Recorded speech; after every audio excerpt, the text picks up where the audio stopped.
വിശുദ്ധ ലൂക്കായുടെ സുവിശേഷം തന്നെ 1:54. വിശുദ്ധ ലൂക്കായുടെ സുവിശേഷം 1:54 വാക്യം. ദൈവം തൻ്റെ ജനങ്ങളോട് കാണിക്കുന്ന എല്ലാ അനുഗ്രഹങ്ങളും തൻ്റെ കാരുണ്യത്തിന് അടിസ്ഥാനപ്പെടുത്തിയിരിക്കുകയാണ്. കാലാകാലങ്ങളായിട്ടുള്ള സ്തുതികട്ടെ ഹല്ലേലൂയ.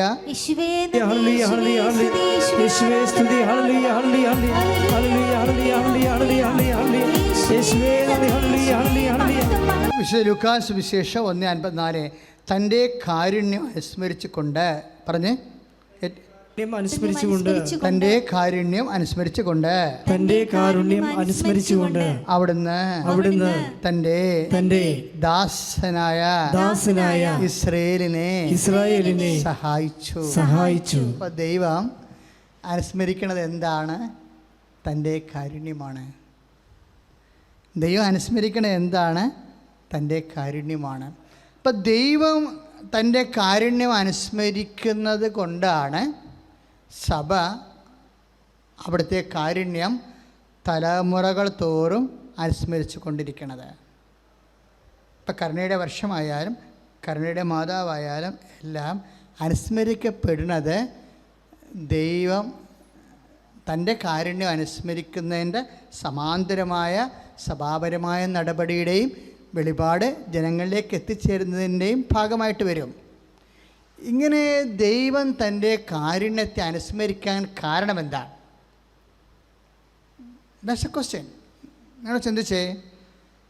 നമ്മൾ ആത്മാവിൽ വളരുമ്പോൾ പ്രബുദ്ധതയിൽ നിന്നാണ് നമ്മൾ പക്വത പ്രാപിക്കുന്നത്.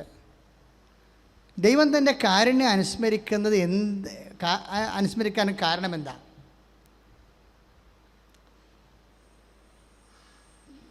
അതിനൊറ്റ കാരണം മാത്രമേ ഉള്ളൂ. സക്കറിയ പുരോഹിതൻ പറഞ്ഞതാ. എന്താ സക്കറിയ പറഞ്ഞത്? ദൈവം എബ്രഹാത്തിനോട് ചെയ്ത ഉടമ്പടി പ്രകാരമാണ്. അതാണ് ലൂക്കായുടെ സുവിശേഷ ലേഖനം 1:74. ശ്രുതികട്ടെ ഹല്ലേലൂയ. 1:72-73. ശ്രുതികട്ടെ ഹല്ലേലൂയ.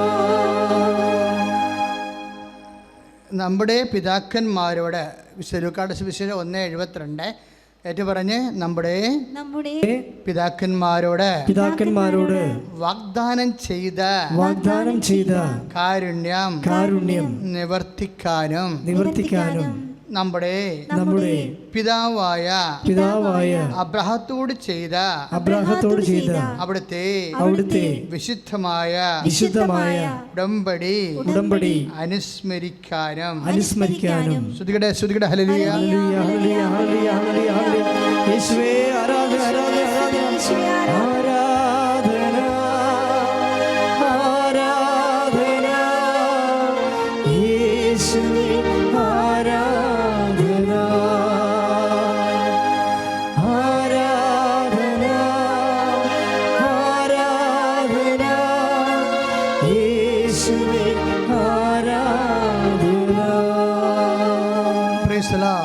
അപ്പോൾ ദൈവത്തിൻ്റെ കാരുണ്യം ദൈവം അനുസ്മരിക്കുന്നത് ഒറ്റ കാര്യത്തിൻ്റെ അടിസ്ഥാനത്തിലാണ്.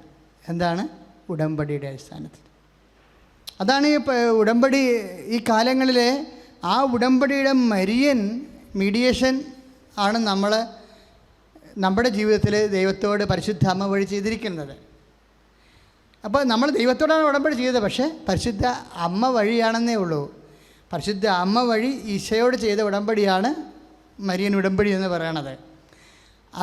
അതിൻ്റെ എല്ലാം അടിസ്ഥാനം എന്താണ്? അതൊരു ശാഖോപശാഖയാണ്. പക്ഷേ അതിൻ്റെ അടിസ്ഥാനം എന്താണ്? ദൈവം ചെയ്ത ഉടമ്പടിയാണ്. ദൈവം ചെയ്ത ഉടമ്പടി അബ്രഹാത്തിലൂടെ അത് മോസസിലൂടെ റിവൈസ് ചെയ്ത് ഈശോയിലെത്തുമ്പോൾ അത് പുതിയ ഉടമ്പടിയാവും. അപ്പോഴും ഉടമ്പടി എന്നുള്ള ആ ഒരു വലിയ പദ്ധതിയിൽ നിന്ന് ദൈവം മാറണില്ല. അനാദികാലം മുതലേ വാഗ്ദാന പേടകം സ്വർഗം തുറന്ന് കാണുന്ന വെളിപാടിൻ്റെ ആ വലിയ കാലം വരെ ഉടമ്പടി അങ്ങ് തുടരുകയാണ്. ഈ ഉടമ്പടിയിലാണ് നമ്മുടെ ജീവിതത്തെ നമ്മൾ വിശുദ്ധീകരിച്ചു കൊള്ളാം. ദൈവത്തിൻ്റെ സ്നേഹത്തിൻ്റെയും കരുണയ്ക്കും സാക്ഷിയായി ജീവിച്ചു കൊള്ളാം എന്നാണ് നമ്മൾ ദൈവത്തോട് നിബന്ധന ചെയ്തിരിക്കുന്നത്. ദൈവത്തിൻ്റെ കരുണയ്ക്ക് സാക്ഷിയായി ജീവിച്ചു കൊള്ളാം. എപ്പോഴും ഞാനങ്ങനെ ഓർക്കുക, അതായത് എന്ത് സഭയിലുണ്ടാകുന്നുവോ അതിന് ഒരു 2 വർഷം മുമ്പെങ്കിലും കൃപാസനത്തിൽ അതിൻ്റെ സൂചനകൾ അമ്മ തരും. പണ്ടും അങ്ങനെയായിരുന്നു ചെയ്തുകൊണ്ടിരുന്നത്. കേരളം മുഴുവനും ഞാൻ ജോമാന ജീവദർശന ധ്യാനം നടത്തിയതാണ്. 107 ധ്യാന സ്ഥലങ്ങളിൽ 2002. 2003 ഉടമ്പടി അമ്മ പ്രകാശത്ത് ദിവരേസ്യങ്ങളെ ജപമാലയോടുകൂടി കൂട്ടിച്ചേർത്തത്. ഈ മരിയൻ അനുഭവങ്ങളെ ജനങ്ങളിലേക്ക് ഈ കാലങ്ങളിൽ ദൈവത്തിൻ്റെ കരുണയായിട്ട് കൈ വഴി തിരിച്ചു വിടുന്ന പ്രാർത്ഥനയാണ് ഉടമ്പടി പ്രാർത്ഥന. അതിൻ്റെ അവസാനത്തിലാണ് ഇപ്പോൾ കരുണയുടെ മാതാവ് സുഹൃതമണിയുടെ ഭാഗമായി വരുന്നത്. കാര്യം ഉടമ്പടിയും കരുണയും തമ്മിൽ ഭയങ്കര ബന്ധമാണ്. ഞാൻ വായിച്ച് കേട്ടില്ലേ? പുലുക്കാട് സുവിശേഷം 1:72 എന്താ പറയണത്? എബ്രഹാത്തിനോട് ചെയ്ത വാഗ്ദാനം അനുസ്മരിച്ചുകൊണ്ട്, എബ്രഹാത്തിനോട് ചെയ്ത ഉടമ്പടി അനുസ്മരിച്ചുകൊണ്ട്. അപ്പോൾ ദൈവം അനുസ്മരിക്കണത് എന്താണ്? തൻ്റെ ഇസ്രയേലിനോട് ദൈവം കരുണ കാണിക്കുന്നു. അപ്പം ദൈവത്തിൻ്റെ കാരുണ്യം നമ്മളുടെ മെറിറ്റിലല്ല ഇരിക്കണത്, മറിച്ച് ദൈവത്തിൻ്റെ കരുണയിലാണ് ഇരിക്കുന്നത്. ഉടമ്പടി ദൈവത്തിൻ്റെ കരുണയുടെ വാഗ്ദാനമാണ്. ശ്രുതിക്കട്ടെ ഹല്ലേലൂയ, യേശുവേ സ്തോത്രം, ഹല്ലേലൂയ ഹല്ലേലൂയ യേശുവേ സ്തുതി, ഹല്ലേലൂയ ഹല്ലേലൂയ യേശുവേ ആരാധന ആരാധന ആരാധന ആരാധന യേശുവേ ആരാധന ആരാധന ആരാധന യേശുവേ ആരാധന.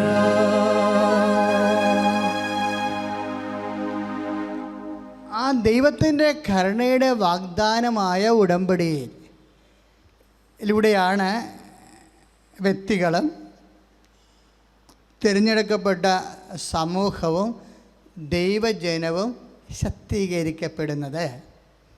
അപ്പോൾ ദൈവജനം ശക്തീകരിക്കപ്പെടാൻ വേണ്ടിയുള്ള ദൈവിക നടപടിയുടെ ഭാഗമായിട്ടാണ് ഉടമ്പടി വരുന്നത്. മരിയൻ ഉടമ്പടി അതേസമയം തന്നെ അനുഗ്രഹം. നമുക്ക് ഉടമ്പടിയിലൂടെ നമുക്ക് ലഭിക്കണത് എന്താ? അനുഗ്രഹമാണ്. ശ്രുതികട്ടെ ഹല്ലേലൂയ യേശുവേ സ്തോത്രം, ഹല്ലേലൂയ യേശുവേ ഹല്ലേലൂയ ഹല്ലേലൂയ ഹല്ലേലൂയ ഹല്ലേലൂയ യേശുവേ ആരാധന ആരാധന ആരാധന ഹല്ലേലൂയ ഹല്ലേലൂയ ഹല്ലേലൂയ ഹല്ലേലൂയ യേശുവേ സ്തുതി, ഹല്ലേലൂയ ഹല്ലേലൂയ ഹല്ലേലൂയ ഹല്ലേലൂയ ആരാധന ആരാധന യേശുവേ ആരാധന. ദൈവനാമത്തിന് മഹത്വം ഉണ്ടാകട്ടെ. ആദ്യമായിട്ട് പരിശുദ്ധ ദൈവമാതാവിനും യേശു തമ്പുരാനും കോടാനുകോടി നന്ദി പറയുന്നു.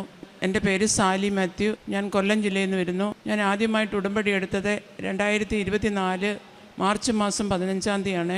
ഞങ്ങൾ ഉടമ്പടി എടുക്കുവാനുള്ള കാരണം ഞങ്ങളുടെ രോഗമായിരുന്നു. എനിക്ക് 20 വർഷമായി എനിക്ക് നടുവേദനയായിരുന്നു. എന്തെല്ലാം മരുന്ന് കഴിച്ചിട്ടും ഒരു കുറവില്ലാതെ 2 കാലിനും വേദനയായിരുന്നു. അത് കഴിഞ്ഞ് കാലിൻ്റെ മുട്ടിന് തേയ്മാനമായി. അങ്ങനെ ഡെയിലി മരുന്ന് കഴിച്ചുകൊണ്ടിരിക്കുമായിരുന്നു. അങ്ങനെ ഇരുന്നപ്പോഴാണ് എൻ്റെ ജീവിത പങ്കാളിക്ക് കാലിൻ്റെ ഉപ്പൂറ്റി വേദനയും നടുവേദനയും വന്നത്. തിരുവനന്തപുരത്ത് ഹോസ്പിറ്റലിൽ പോയപ്പോൾ ഓപ്പറേഷൻ ചെയ്യണമെന്ന് പറഞ്ഞു. അങ്ങനെ ഞങ്ങളൊരു മർത്തോമ വിശ്വാസിയാണ്. ഞങ്ങൾക്ക് അമ്മ മാതാവിനെ പറ്റി അറിയത്തില്ലായിരുന്നു. ഞങ്ങളോടങ്ങനെ അമ്മ മാതാവിൻ്റെ കാര്യം പറഞ്ഞു. ഞങ്ങളിവിടെ വരികയും ഉടമ്പടി എടുക്കുകയും ഉടമ്പടി വസ്തുക്കൾ ഉപയോഗിച്ച് ഞങ്ങൾ പ്രാർത്ഥിക്കുകയും ചെയ്തതിൻ്റെ ഫലമായിട്ട് ഞങ്ങളുടെ കാലിൻ്റെ വേദനയും നടുവേദൻ്റെ വേദനയും മാറി. അച്ഛൻ്റെ നടുവിൻ്റെ വേദനയ്ക്ക് ഇവിടെ വന്ന് ജോസഫ് അച്ഛനെ കാണുകയും അച്ഛൻ സൈത്ത് പൂച്ചി പ്രാർത്ഥിച്ചു, കാശ് രൂപം കൊടുത്തു. അച്ഛൻ്റെ കൂടെ പറഞ്ഞു ഓപ്പറേഷൻ വേണമെന്ന് പറഞ്ഞു. അച്ഛൻ പറഞ്ഞു ഓപ്പറേഷനൊന്നും വേണ്ട. ഹോസ്പിറ്റലിൽ കാണിച്ചപ്പോൾ ഓപ്പറേഷൻ ഇല്ലാതെ പരിപൂർണമായിട്ടുള്ള വിടുതൽ കിട്ടി. രണ്ടാമതായിട്ട് ജീവിത പങ്കാളിക്ക് 25 വർഷമായ അലർജി ആയിരുന്നു. അത് സ്പ്രേ അടിച്ചുകൊണ്ടിരുന്നത് മൂക്കിനകത്ത്. ഒരു ദിവസം പോലും സ്പ്രേ അടിക്കാതിരിക്കുവാൻ പറ്റത്തില്ലായിരുന്നു. ദൈവമാതാവിൻ്റെ തൈലം തേച്ച് കുരിശ് വരച്ച് പ്രാർത്ഥിച്ചതിൻ്റെ ഫലമായി പരിപൂർണമായിട്ടുള്ള വിടുതൽ കിട്ടി. അമ്മ മാതാവിൻ്റെ സന്നിധിയിൽ സാക്ഷ്യം പറഞ്ഞേക്കാമെന്നേ പറഞ്ഞതാണ്. അതുപോലെ വേറെ ഒരു സാക്ഷ്യം, എൻ്റെ മകൾക്ക് വസ്തു മേടിക്കാനോ കൊണ്ട് തർക്കമായിരുന്നു. അത് എൻ്റെ മകൾക്ക് തരത്തില്ല എന്ന് പറഞ്ഞു തർക്കമായിരുന്നു. ഞാൻ ഉടമ്പടി എടുത്തതിട്ട് പോയതിന് ശേഷം ഉടമ്പടി ഉപ്പ് കൊണ്ടുവന്ന് ആ പുരയിടത്തിൽ എന്നിട്ട് ഞാൻ അമ്മയോട് പറഞ്ഞു, അമ്മേ മാതാവേ, ഞാൻ ഉടമ്പടിയിലാകുന്നു. അമ്മ മാതാവ് ആ വസ്തു വിൽക്കുവാണെങ്കിൽ എൻ്റെ മകൾക്ക് തന്നെ അത് വാങ്ങിക്കൊടുക്കണമേ എന്ന് അമ്മയോട് പറഞ്ഞു. അമ്മ മാതാവിൻ്റെ വലിയൊരു ഇടപെടൽ മൂലം പിറ്റേ ആഴ്ചയിൽ അവരുടെ മകൻ വിളിച്ചു പറയുകയും എൻ്റെ കുഞ്ഞിനത് പ്രമാണം എഴുതി വാങ്ങിക്കുവാൻ സാമ്പത്തികമായിട്ടും എൻ്റെ അമ്മ മാതാവ് സഹായിച്ചു. അവർക്കുള്ള പേർക്ക് എഴുതിയത്. പിന്നെ ഒരു ഉടമ്പടിയിൽ വെച്ച വിഷയം, ഞങ്ങളുടെ വീടിൻ്റെ അടുക്കളയുടെ മുകളിലോട്ട് അയലത്തെ പുരയിടത്തിൻ്റെ മരങ്ങൾ വളർന്നു കിടക്കുകയായിരുന്നു. അവരോട് എത്ര പറഞ്ഞിട്ടും അവരത് മുറിച്ച് കളയത്തില്ല. അവർക്ക് തർക്കമായിരുന്നു. ഞാൻ ഉപ്പ് കൊണ്ടിട്ട് പ്രാർത്ഥിച്ചു. അവർ കഴിഞ്ഞ ആഴ്ച ഞങ്ങൾ പള്ളിയിൽ പോയിട്ട് വന്നപ്പോൾ ഞങ്ങളില്ലാത്ത സമയം നോക്കി ആരും അറിയാതെ അവർ മുറിച്ച് മാറ്റി തന്നു ഞങ്ങൾക്കത്. അമ്മ മാതാവ് ഞങ്ങൾക്ക് ഒരുപാട് നമ്മുടെ ജീവിതത്തിൽ തന്ന അനുഗ്രഹങ്ങളെ അമ്മ മാതാവിൻ്റെ സന്നിധിയിൽ സാക്ഷ്യം പറയുവാനാണ് ഞങ്ങൾ. അതുപോലെ ഞങ്ങൾ കഴിഞ്ഞ പ്രാവശ്യം ഇവിടെ വന്നപ്പോൾ ഞങ്ങൾ വണ്ടി വിളിച്ച് 18 പേരെ ഇവിടെ കൊണ്ടുവന്നു. അതിൽ 10 പേര് ഉടമ്പടി എടുത്തു. ജപമാല റാലിക്കും ഞങ്ങൾ വണ്ടി വിളിച്ച് അവിടുന്ന് ഒരു വണ്ടി നിറച്ച് ആൾ വന്നു. ഇന്ന് എൻ്റെ കൂടെ വന്നതും 10 പേര് വന്നു. അതിൽ 5 പേര് ഉടമ്പടി പുതുക്കാനുള്ളവരായിരുന്നു. ഞാൻ അമ്മ മാതാവിൻ്റെ തൈലം തേച്ച് അവർക്കൊക്കെ പ്രാർത്ഥിച്ചു കൊടുക്കുമായിരുന്നു. അതുപോലെ ഞങ്ങളുടെ വീടിൻ്റെ അടുത്ത് ഒരു അമ്മമ്മ മറിഞ്ഞു വീണ് കൈമുട്ടെല്ലാം മുറിഞ്ഞു വാരി ബ്ലഡുമായിട്ട് വീട്ടിൽ വന്നു. മോളെ, എനിക്കിച്ചിരി തൈലം തേച്ച് പ്രാർത്ഥിച്ചതായെന്ന് പറഞ്ഞു. ഞാൻ തൈലം തേച്ച് പ്രാർത്ഥിച്ചു കൊടുത്തു. ഞാൻ എന്നിട്ട് പറഞ്ഞു, ഇതിനകത്ത് വേറെ ഒന്നും വാരി തേക്കരുത്. വൈകുന്നേരത്തെ ആ അമ്മമ്മ വീണ്ടും വന്നു. എൻ്റെ കൈക്ക് സുഖമുണ്ട്, വേദന മാറി, എനിക്ക് ഇച്ചിരി കൂടെ തൈലം തേച്ച് പ്രാർത്ഥിച്ച് തരാൻ പറഞ്ഞു. അമ്മ മാതാവിൻ്റെ തൈലം തേച്ച് പ്രാർത്ഥിച്ചു കൊടുത്തു. അമ്മ മാതാവ് ഒരുപാട് അനുഗ്രഹങ്ങൾ ഞങ്ങളുടെ ജീവിതത്തിലും ഞങ്ങളുടെ ചുറ്റുപാടുമുള്ള ജീവിതത്തിലും ഒക്കെ ഞങ്ങൾക്ക് സാക്ഷിയായി നിൽക്കുവാൻ അമ്മ മാതാവ് സഹായിച്ചു. ഇനിയുള്ള കാലത്തും അമ്മ മാതാവിൻ്റെ സാക്ഷിയായിട്ട്, തമ്പുരാൻ്റെ സാക്ഷിയായി ജീവിച്ചു കൊള്ളാൻ ആഗ്രഹിക്കുന്നു. ഞങ്ങൾ പ്രേക്ഷിത പ്രവർത്തനമായി ചെയ്യുന്നത്, ഞങ്ങൾ ഇവിടുന്ന് വരുമ്പോഴൊക്കെ 4 പെട്ട് പത്രം വാങ്ങിക്കൊണ്ട് പോവും. അത് കൊല്ലത്ത് ഗവൺമെൻറ് ആശുപത്രിയിൽ കൊണ്ടുവന്നു കൊടുക്കും. ഞങ്ങൾ രാവിലെ ചോറ് വച്ച് പൊതിഞ്ഞ് കൊണ്ടുവന്ന് ആ പൊതിയോട് കൂടിയാണ് ആ പത്രങ്ങൾ കൊടുക്കുന്നത്. പത്രം ഒരെണ്ണം പോലും തറയിൽ വീണ് പോകാതെ അത് 4ആയിട്ട് മടക്കി പരിശുദ്ധ ദൈവമാതാവിൻ്റെ തൈലം പൂച്ചി പ്രാർത്ഥിച്ചാണ് എല്ലാവർക്കും കൊണ്ടു കൊടുക്കുന്നത്. അമ്മ മാതാവിൻ്റെ പ്രേക്ഷിതയായി തീരുവാൻ അമ്മ മാതാവ് ഞങ്ങളെ സഹായിച്ചു തോർത്ത് കോടാനുകോടി നന്ദി പറയുന്നു. ആത്മീയമായിട്ട് ഞാനൊരു മർത്തോമ വിശ്വാസിയായിരുന്നു. 7 മണിയാവുമ്പം സീരിയലൊക്കെ കണ്ടതിന് ശേഷം 8 മണിക്കൊക്കെ അരമണിക്കൂർ നേരം ബൈബിൾ വായിച്ച് പ്രാർത്ഥിച്ച് പോകത്തുള്ളായിരുന്നു. ഇപ്പോൾ ഉടമ്പടി എടുത്തതിന് ശേഷം അങ്ങനെയല്ല. 6 മണിയാവുമ്പോഴേ കുളിച്ചിട്ട് ഒരു ജപമാല ചൊല്ലുകയും അതിനുശേഷം അരമണിക്കൂർ നേരം ബൈബിൾ വായിക്കുകയും മറ്റുള്ളവർക്ക് വേണ്ടി പ്രാർത്ഥിക്കുകയും ചെയ്ത് 8 മണി വരെ 1 മണിക്കൂർ കൂടുതൽ ഞങ്ങളിരുന്ന് പ്രാർത്ഥിച്ച് ആത്മീകമായിട്ടോ ഞങ്ങൾക്ക് ഒരുപാട് അനുഗ്രഹങ്ങൾ ദൈവമാതാവ് തന്നിട്ടുണ്ട്.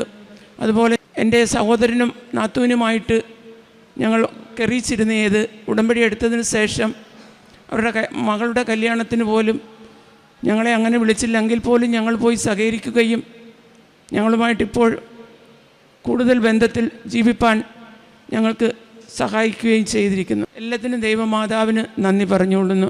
എൻ്റെ ഈശോയ്ക്കും എൻ്റെ മാതാവിനും കോടാടിക്കോടുന്നാണ് പറയുന്നു.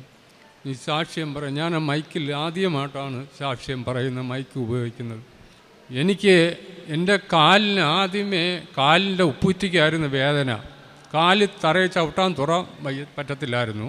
അങ്ങനെ ഞാൻ പല ആശുപത്രിയിലും പോയി, ആയുർവേദത്തിൽ പോയി, പല ആശുപത്രിയിലും പോയിട്ട് എൻ്റെ കാലിൻ്റെ ഉപ്പൂറ്റി എനിക്ക് കട്ടിലിൽ കിടന്നിട്ട് തറയെ ചവിട്ടാൻ അരമണിക്കൂർ 1 മണിക്കൂർ കഴിഞ്ഞ് തറയെ ചവിട്ടാൻ പറ്റൂ. അങ്ങനെ ഞാൻ പലരും പറഞ്ഞ് പല ആശുപത്രിയിലും പോയി. അവസാനം ഞാൻ തിരുവനന്തപുരത്ത് ആശുപത്രിയിൽ പോയപ്പം പറഞ്ഞ് കാലിൻ്റെ ഉപ്പൂറ്റിക്ക് ഇഞ്ചക്ഷൻ എടുക്കണമെന്ന് പറഞ്ഞു. ഇഞ്ചക്ഷൻ എടുത്തെങ്കിലേ മാറുകയുള്ളെന്ന് പറഞ്ഞു. അങ്ങനെ ഞാൻ ഇഞ്ചക്ഷൻ എടുത്തിട്ട് വീട്ടിൽ വന്ന് പള്ളിയിൽ ആരാധനയ്ക്ക് പോകുമ്പോൾ ഇഞ്ചക്ഷൻ എടുത്തതിന് ശേഷം എൻ്റെ നടുവിന് ഭയങ്കര വേദന. അരമണിക്കൂർ കൂടുതൽ എനിക്ക് നിൽക്കാൻ ഒക്കത്തില്ല. 1 മണിക്കൂർ 3/4 മണിക്കൂർ നിൽക്കണം. അരമണിക്കൂർ എനിക്ക് നിൽക്കാൻ ഒക്കത്തില്ല. എനിക്കങ്ങനെ സഹിക്കാൻ വയ്യാതെ വേദന വന്ന് ഞാൻ വീണ്ടും ആ ആശുപത്രിയിൽ തന്നെ പോയി. ഡോക്ടറെ കണ്ടപ്പോൾ എക്സ്റേ എടുക്കണമെന്ന് പറഞ്ഞു. എക്സ്റേ എടുത്തപ്പം ഡോക്ടർ പറഞ്ഞ് നടുവിൻ്റെ ഒരു കണ്ണിയ മാറിയിരിക്കുക, ഓപ്പറേഷൻ ചെയ്തേ ഒക്കുള്ളെന്ന് പറഞ്ഞു. അത് ഡോക്ടർ പറഞ്ഞു എത്രയും പെട്ടെന്ന് ഓപ്പറേഷൻ ചെയ്യണം. ബുധനാഴ്ച പോകുന്ന പിറ്റേ തിങ്കളാഴ്ച സർജറിക്ക് ഡേറ്റ് എഴുതിയിട്ടു. ഞാൻ 10,000 രൂപ അവിടെ ടെസ്റ്റ് എല്ലാം നടത്തി ഞാൻ വീട്ടിൽ വന്നു. വീട്ടിൽ വന്നതിന് ശേഷം എനിക്ക് ഒട്ടും നിൽക്കാനും വയ്യ, കിടക്കാനും വയ്യ, ഒന്നും വയ്യ. ഞാൻ അങ്ങനെ ഇരുന്നപ്പോൾ നൊയമ്പ് പ്രാർത്ഥനയ്ക്ക് പോകുമായിരുന്നു. അന്നേരം ഒരു സഹോദരൻ എന്നോട് ഒരു നമ്പർ തന്നിട്ട് പറഞ്ഞ് പുനലൂർ ഒരു ഡോക്ടറുണ്ട്, കോട്ടയം മെഡിക്കൽ കോളേജിലെ സർജനാന്ന് പറഞ്ഞ് പുള്ളിയെ ഒന്നുകൊണ്ട് കാണീര. അച്ചായൻ പല ആശുപത്രിയിലും പോയില്ലേ, ഇത്രയും ആയിട്ടും സൗഖ്യം വന്നില്ലല്ലോ, ആ ഡോക്ടറെ ഒന്ന് പോയി കാണിക്കാൻ പറഞ്ഞു. ഞാനങ്ങനെ പുനലൂർ ഡോക്ടറെ വീട്ടിൽ പോയി കണ്ടപ്പം ഡോക്ടർ ഞാൻ ഈ തിരുവനന്തപുരത്ത് ചെയ്ത എക്സ്റേയും എല്ലാ ടെസ്റ്റുകളും കൊണ്ട് ഡോക്ടറെ കാണിച്ചപ്പോൾ ഡോക്ടർ പറഞ്ഞ് പ്രൈവറ്റ് ആശുപത്രിയിലാകുമ്പം അവർ ഓപ്പറേഷൻ ചെയ്യാൻ വേണ്ടി അവരുടെ കാശിന് വേണ്ടി അവർ പെട്ടെന്ന് പിടിച്ച് ഓപ്പറേഷൻ ചെയ്യും. അതുകൊണ്ട് ഇത് ഓപ്പറേഷൻ ചെയ്യാനുള്ള സാധ്യത ആയിട്ടില്ല, ഞാനൊന്ന് നോക്കട്ടെന്നും പറഞ്ഞിട്ട് എനിക്ക് ഡോക്ടർ ബെൽറ്റിന് കുറിച്ച് തന്ന് എൻ്റെ കൂടെ പറഞ്ഞ് 3 മാസം ബെൽറ്റ് കെട്ടണമെന്ന് പറഞ്ഞ് ഞാനങ്ങനെ ബെൽറ്റ് അളവ് കൊടുത്തിട്ട് ഞാൻ ഗുളിക തന്നിട്ട് എന്നെ വിട്ടിട്ട് പറഞ്ഞ് പിറ്റേ ആഴ്ച ബെൽറ്റ് തരും, അളവ് കൊടുത്തിട്ടാണ് പോയത്. അത് കെട്ടിക്കൊണ്ട് 3 മാസം ചെയ്യാൻ പറഞ്ഞ് കുറവില്ലെങ്കിൽ നമുക്ക് സർജറി ചെയ്യാമെന്ന് പറഞ്ഞ് ഞാൻ അതിന് ശേഷം ഞാൻ അന്നേരവും ഉടമ്പടി എടുത്തിട്ടുണ്ട്. ഞാനിവിടെ വന്ന് അച്ഛനെ കാണാനായിട്ട് വന്ന് അച്ഛനെ കണ്ട് അച്ഛൻ തൈലം പൂശി പ്രാർത്ഥിച്ച് കാശ് രൂപം തന്നിട്ട് പറഞ്ഞ് ധൈര്യമായിട്ട് പൊയ്ക്കോളാം. ഞാൻ 3 മാസം ബെൽറ്റ് കെട്ടി. 3 മാസം ബെൽറ്റ് കെട്ടിയിട്ട് എനിക്ക് ബെൽറ്റ് അഴിച്ച് വെച്ച് രാത്രി കിടക്കാൻ നേരം ഞാൻ അഴിച്ചു വെച്ചിട്ടാണ് കിടക്കുന്നത്, പകൽ കെട്ടും. 3 മാസം കഴിഞ്ഞ് ഞാൻ കംപ്ലീറ്റും എൻ്റെ വേദന മാറി. എൻ്റെ മാതാവും എൻ്റെ ഈശോയും എനിക്ക് സൗഖ്യം തന്നു. ഇതുവരെ ബെൽറ്റും ഇല്ല, ഒന്നുമില്ല, ഞാൻ എല്ലാ ജോലിയും ചെയ്യുന്നു. എൻ്റെ ഈശോയ്ക്കും എൻ്റെ മാതാവിനും കോടാടിക്കൂടി നന്ദി പറയുകൊണ്ട് എൻ്റെ സാക്ഷ്യം നിർത്തുന്നു. ഈശോയ്ക്കും അമ്മ മാതാവിനും കോടാനുകൂടി നന്ദി അർപ്പിക്കുന്നു. എൻ്റെ പേര് റിയ. ഞാൻ എറണാകുളം ജില്ലയിലെ സെൻ്റ് അഗസ്റ്റിൻ ചർച്ച് പഴങ്ങനാട് ഇടവകയിൽ നിന്ന് വരുന്നു. ഞാനിവിടെ ആദ്യമായിട്ട് ഉടമ്പടി എടുക്കുന്നത് ജൂലൈ 27, 2025 ഉടമ്പടി എടുക്കുന്നത്. ഞാൻ അമ്മയാണ് ഇവിടെ വന്ന് ആദ്യമായിട്ട് ഉടമ്പടി എടുത്ത് പ്രാർത്ഥിച്ചത്. അപ്പോൾ എനിക്ക് അന്ന് 18 വയസ്സാവാത്തതുകൊണ്ട് എനിക്ക് ഉടമ്പടി ഒന്നും എടുക്കാൻ പറ്റിയില്ലായിരുന്നു. അപ്പോൾ അമ്മ ഉടമ്പടി എടുത്തുകൊണ്ട് അമ്മ എന്നോട് പറഞ്ഞായിരുന്നു അമ്മ പ്രാർത്ഥിക്കുന്നത് പോലെ പ്രാർത്ഥിക്കണം എന്നൊക്കെ പറഞ്ഞു. പക്ഷെ എനിക്ക് മാതാവിനെ പറ്റി കൂടുതലായിട്ട് അറിഞ്ഞ് പ്രാർത്ഥിക്കണം എന്നായിരുന്നു ആഗ്രഹം. അങ്ങനെ ഞാൻ ജൂലൈ 27 വന്ന് ഉടമ്പടി എടുത്തു. ഞാൻ എൻ്റെ ഫസ്റ്റ് നിയോഗം എഴുതുന്നത് എന്താണെന്ന് വെച്ചാൽ എനിക്ക് അബ്രോഡ് പോയി പഠിക്കാൻ ഭയങ്കര താല്പര്യമായിരുന്നു. അപ്പോൾ ഞാൻ അങ്ങനെ ജർമ്മൻ പഠിക്കാനായിട്ട് തീരുമാനിച്ചു. ജർമ്മൻ ഞാൻ പകുതിയായിട്ടാണ് ഉടമ്പടി എടുത്തത്. അങ്ങനെ ഞാൻ ഫസ്റ്റ് നിയോഗം ഞാൻ എഴുതി, അമ്മയ്ക്ക് അല്ലെങ്കിൽ എനിക്ക് സാധിക്കുമെങ്കിൽ അമ്മ എനിക്കത് നടത്തി തരണം എന്നായിരുന്നു ഞാൻ ആദ്യത്തെ ഉടമ്പടിയിൽ ഞാൻ നിയോഗമായിട്ട് എഴുതിയിരുന്നത്. അങ്ങനെ ഞാൻ ജർമ്മനിക്ക് പോകാനായിട്ട് വിസയ്ക്ക് വേണ്ടി വെച്ചു. സെപ്റ്റംബർ 19 ഞാൻ വിസയ്ക്ക് വെച്ചത്. അങ്ങനെ ഞാൻ വിസയ്ക്ക് വെച്ചു. പക്ഷേ അപ്പോയിൻമെൻറ്റ് കിട്ടാനായിട്ടും ഭയങ്കര ബുദ്ധിമുട്ടൊക്കെ ആയിരുന്നു. എനിക്ക് കൊച്ചിയിലായിരുന്നു വിസയ്ക്ക് വെക്കാനുള്ള അപ്പോയിൻമെൻറ്റ് കിട്ടിയത്. അപ്പോൾ എനിക്കൊരു ഏജൻസി ആയിരുന്നു അത് റെഡിയാക്കി തന്നത്. അങ്ങനെ ഞാൻ എനിക്ക് കൊച്ചിയിലെ ഏറ്റവും അവസാനത്തെ ഒരു ലിസ്റ്റിലേക്കുള്ളതാണ് എനിക്ക് അപ്പോയിൻമെൻറ്റിന് കിട്ടിയത്. അങ്ങനെ ഞാൻ സെപ്റ്റംബർ 19 ഞാൻ വിസയ്ക്ക് വെച്ചു. അതിനുശേഷം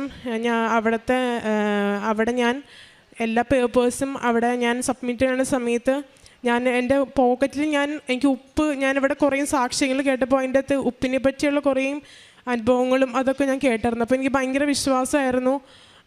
അങ്ങനെ ഞാൻ വിസയ്ക്ക് വെക്കണേക്ക് മുമ്പ് ഞാൻ എൻ്റെ പാസ്പോർട്ടിൽ ഞാൻ തൈലം തേച്ച് പ്രാർത്ഥിക്കുമായിരുന്നു, എന്നും പ്രാർത്ഥിക്കുമായിരുന്നു. രാവിലെ ഞാൻ ഡെയിലി ബ്രെഡ് കേട്ടതിന് ശേഷം ഞാൻ അതിൽ പ്രാർത്ഥിക്കുമായിരുന്നു.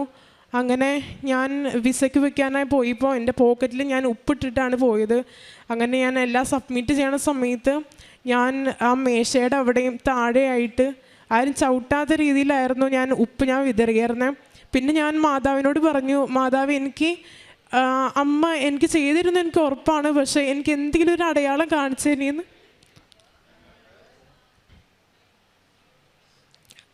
അങ്ങനെ ഞാൻ പ്രാർത്ഥിച്ചായിരുന്നു. അപ്പോൾ എനിക്ക് അമ്മ അവിടെ അമ്മയുടെ ഞാൻ പറഞ്ഞായിരുന്നു. അപ്പോൾ അമ്മ എനിക്ക് എൻ്റെ പേപ്പറുകളെല്ലാം കൊണ്ടുപോയതൊരു നീല ഫയലിലായിരുന്നു. അപ്പം തന്നെ എനിക്ക് വിശ്വാസമായിരുന്നു അമ്മ എൻ്റെ എല്ലാ കാര്യം സാധിച്ചു തരുമെന്ന്. ശരിക്കും പറഞ്ഞു കഴിഞ്ഞാൽ എന്നെ കുറേ പേര് കളിയാക്കിയിട്ടുണ്ട്. എന്ന് വെച്ചാൽ എൻ്റെ കൂടെ പഠിക്കണവരൊക്കെ ഇപ്പം തേർഡ് ഇയറിലോട്ടൊക്കെ കയറി. അപ്പോഴും ഞാൻ ഭയങ്കര നിരാശയിലായിരുന്നു. എനിക്കിതും പറ്റത്തില്ല എന്ന് പറഞ്ഞു കഴിഞ്ഞാൽ ഞാൻ ഒരു ആവറേജ് സ്റ്റുഡൻ്റാണ്. അതുകൊണ്ട് ഞാൻ മാതാവിനോട് എപ്പോഴും പ്രാർത്ഥിക്കുന്നത്, മാതാവേ എന്നെ കളിയാക്കിയവരുടെ മുന്നിൽ എന്നെ ഉയർത്തണമേ എന്ന് ഞാൻ പ്രാർത്ഥിച്ചായിരുന്നു.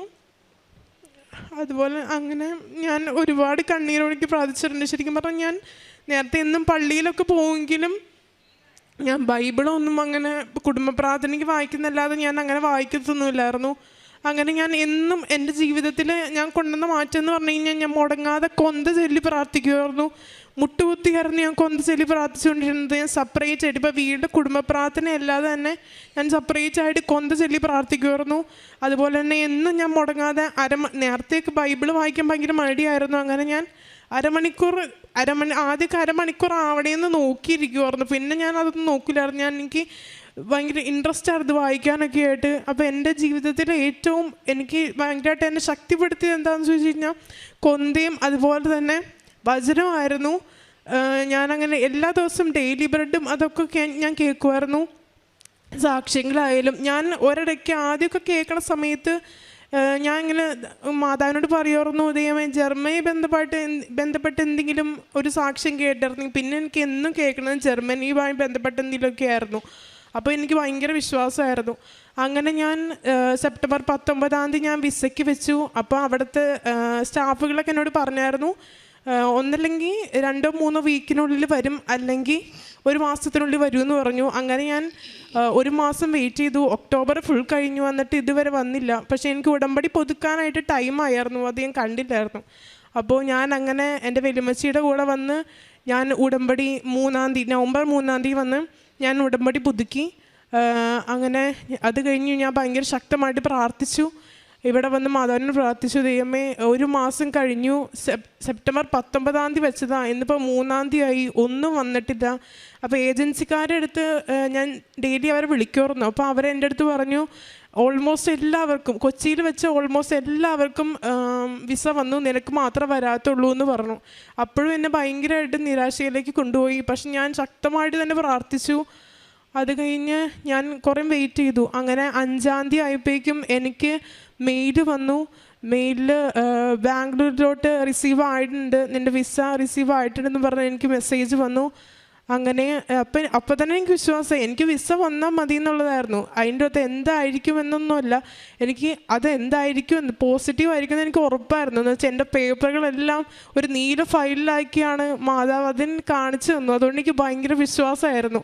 പക്ഷേ എല്ലാവർക്കും വന്നിട്ടും എനിക്ക് വരാതെ ഇപ്പോൾ ചെറിയൊരു നിരാശയിലായെങ്കിലും ഞാൻ ശക്തമായിട്ട് തന്നെ പ്രാർത്ഥിച്ചു. അങ്ങനെ എനിക്ക് നവംബർ 9 എനിക്ക് 3 മണിയായപ്പോൾ, വൈകുന്നേരം 3 മണിയായപ്പോൾ എനിക്ക് കൊറിയർ വന്നു.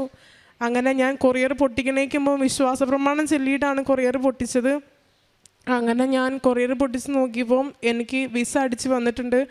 അങ്ങനെ ഞാൻ നവംബർ 25 ചൊവ്വാഴ്ച ഞാൻ ജർമ്മനിയിലേക്ക് പോവാണ്. ഇത്രയും വലിയ അനുഗ്രഹം തേടുന്ന ഈശോയ്ക്കും മാതാവിനും കോടാനുകോടി നന്ദി അർപ്പിക്കുന്നു. കാരുണ്യപ്രവൃത്തി എന്ന് പറഞ്ഞു കഴിഞ്ഞാൽ ഞാൻ ജോലിയൊന്നും എടുക്കാത്ത ആളായതുകൊണ്ട് ഞാൻ ഇപ്പം ഇങ്ങനെ പാട്ടൊക്കെ പാടി എനിക്ക് എന്തെങ്കിലും ചെറിയ പൈസ കിട്ടുമ്പം അതിൽ നിന്നായിരുന്നു ഞാൻ എല്ലാവർക്കും കുറച്ചായിട്ട് കൊടുത്തുകൊണ്ടിരുന്നത്. പിന്നെ പ്രേക്ഷിത പത്രമൊക്കെ ഞാൻ ഇങ്ങനെ എല്ലാവർക്കും കൊടുക്കുമായിരുന്നു. എനിക്ക് ആദ്യമൊക്കെ ഒരു മടി ചെറുതായിട്ടുണ്ടെങ്കിലും പിന്നെ ഞാൻ അതങ്ങ് കൊടുക്കും. പ്രാർത്ഥിച്ചിട്ട് ഞാൻ വിശ്വാസ പ്രമാണം ചൊല്ലി ഞാൻ എല്ലാവർക്കും കൊടുക്കുമായിരുന്നു. പിന്നെ ഞാൻ അവസാനമായിട്ട് എനിക്ക് ഈ വിസ വന്നേക്ക് മുമ്പ് ഞാൻ ഇവിടെ നവംബർ 3-ാം തീയതി വന്ന് ഉടമ്പടി പുതുക്കാൻ വന്ന ദിവസം പത്രം മേടിച്ചുകൊണ്ട് പോയപ്പോൾ ഞാൻ അവിടെയുള്ള പള്ളിയിൽ ഞാൻ കൊടുത്തപ്പോൾ എന്നെ കുറേ ആൾക്കാർ വേണ്ടെന്ന് പറഞ്ഞു. അപ്പോൾ എനിക്ക് ഭയങ്കര വിഷമമായിരുന്നു. പക്ഷെ ഞാൻ എന്നാലും ആ പത്രം ഫുള്ളും ഞാൻ കൊടുത്ത് തീർത്തു. അപ്പോൾ അതാണ് ഞാൻ പ്രേക്ഷിത പ്രവർത്തനമായിട്ട് ചെയ്തത്. അങ്ങനെ ഈശോയ്ക്കും അമ്മയ്ക്കും ഞാൻ കോടാനുകോടി നന്ദി അർപ്പിക്കുന്നു. അമ്മയുടെ പ്രത്യക്ഷത്തിന് സാക്ഷിയാക്കി എന്നെ അനുഗ്രഹിച്ചതിനും അമ്മയ്ക്ക് ഞാൻ നന്ദി പറയുന്നു.